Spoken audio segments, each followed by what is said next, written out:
벤처 창업에 필요로 하는 좀 넓게는 스타트업이나 기업 속에서 신제품 개발 부서에 관련된 직무자들까지 포함하는 어떤 창조 도전적 벤처 창업 생태계에 필요로 하는 전문 인재풀 형성에 관한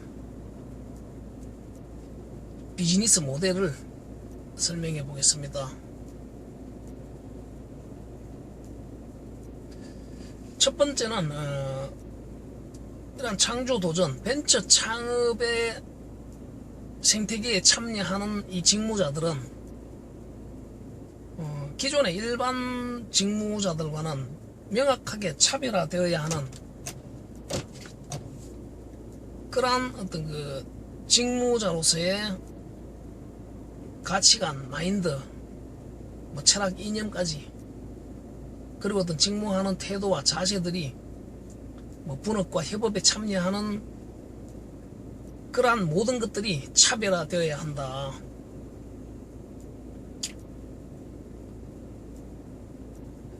구체적으로 어떻게라고 말하기는 좀 짧은 시간에는 어렵고, 역설적으로 이야기를 한다면 기업 속에서 이루어지는 어떤 신제품 개발 생태계에서는 어떨지 명확하게 이야기하기가 어렵겠지만은 중소기업이나 어떤 벤처 창업계에서 이 창조 도전에 참여하는 직무자들이 너무나 제각각이고 어떤 다양한 분류를 하자면 수백 가지로 나누어질 정도로 어떤 그런 직무 성향들이 다양하다는 것입니다. 각자들이 가지고 있는 일, 노동에 대한 어떤 가치관, 철학이 어떻든 간에 이 벤처 창업, 창조 도전에 분업과 협업에 참여하는 이 직무자들은 분명히 이 생태계가 요구하는 특별한 노동 성향들을 가진 사람으로 축약이 되어야 하는데, 그 속에서 그러한 어떤 성향이 벗어나버리는 사람들이 있습니다. 이런 사람들로 인해서 이 벤처 창업 생태계에서의 분업과 협업이 매우 힘들고 방해와 마찰들을 일으키는 그런 요인들이 많다는 것입니다. 그런데 웬만한 경험이나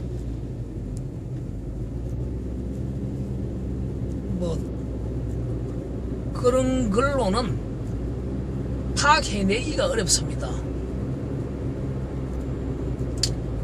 가령 예를 들자면, 또 하나의 더 예를 들자면, 쿠데타와 개혁, 혁신의 차이가 무엇이냐 했을 때, 전쟁 이런 것과의 차이는 한때 그런 말을 많이 했습니다. 혁신을 한다. 그런데 혁신을 해야 되는 그 주체가 혁신의 대상이다.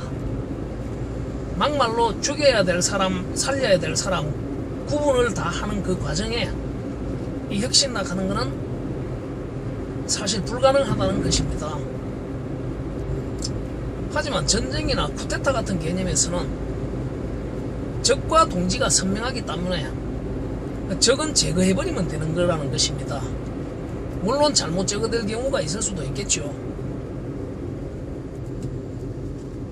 그렇게 되면은 동지들이 선명해지고 동지들의 목적성과 어떤 추진성이 대단해진다는 것입니다. 그렇듯이 창조 도전을 수행하는 데 있어서도 바로 그런 쿠데타와 같이 동지들이 지향하는 그런 목표가 선명하고, 중요한 것은 그 목표를 가장 최적으로 공유하고 공감하는 그것이 필요하다는 것입니다. 그런데 뭐 성공하면 잘 된다는 것은 누구나 다가 압니다. 일반 직장인들의 어떤 그 계약적 고정된 급여보다 더 많은 뭔가를 얻을 수 있다는 것은 누구나 기대를 합니다. 그런데 그 기대만큼 필요로 하는 어떤 창조 도전적 노동 성향, 직무 성향이 필요한 것들에 대해서는 제대로 갖추어지지 않은 사람들이 많습니다. 이러한 사람들 중에 그것을 이해하려고 따라가려고 노력하는 사람이 있는 반면에 자기가 중심이 되어버리려는 사람이 있습니다. 어려운 상황이나 난관에 빠졌을 때 어떤 극복할 수 있는 어떤 뭐 지혜라든가 해야 될 의무나 사명, 이러한 부분들도 전혀 없는 그러한 사람들이 분위기에 휩싸여서 그런 허세, 너스레를 떠는 그런 직무자들 한두 명이 한 팀의 어떤 그 창조 도전 팀들을 엉망으로 만들어버릴 수가 있다는 것입니다.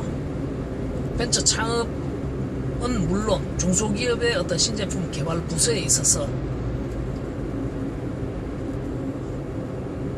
이것은 가령 오케스트라나 합창단에 빗댄다면 한두 명의 어떤 그런 삑사리 나는 연주가 하모니를 완전히 엉망으로 만들어버리는, 뭐 스포츠 게임에 있어서 한 사람의 실수가 골을 먹는다든가 뭐 점수를 준다든가 이런 것과 같다는 것입니다.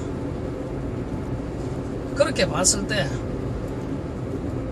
어떤 한 팀의 직무자들이 협업력을 최적화하기 위해서 어떤 튜닝을 한다든가 리허설을 한다든가 이러한 연습도 중요하지만 이 창업 벤처 생태계에서는 그보다 더 중요한 것이 뻔하게 터무니없는 그러한 직무자들을 분별해내는, 심지어 적이 될 수 있는 사람까지도 끼어들 수 있는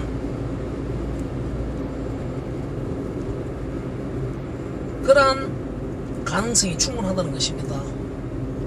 역설적으로 말하자면 바로 그러한 사람들을 애시당초 시작할 때부터 배제시킬 수 있는 그런 분별력을 기르는 것과 같다는 것입니다. 그러한 연장에서 또 그러한 사람들 또한 나름대로 벤처 창업을 하고 싶다면 결국 자기와 분업협업을 최적으로 할 수 있는 그러한 성향을 가진 직무 동지들을 급여를 주든 뭐 직무 동업을 하든 바로 그런 사람들을 찾아내야 된다는 것입니다. 그래서 바로 벤처 창업 전문의 그런 기본적인 어떤 벤처 창업적 노동 직무를 수행할 수 있는 가치관, 마인드, 태도와 자세를 갖춘, 그리고 벤처 창업형의 좀 표준 직무, 어떤 아이디어든 무형이든 유형이든 어떤 아이디어든 이 아이디어들이 필요로 하는 이 분업, 협업 직무자들이 공유해야 할 그러한 표준 직무로서 벤처 창조의 전문적인 어떤 창안,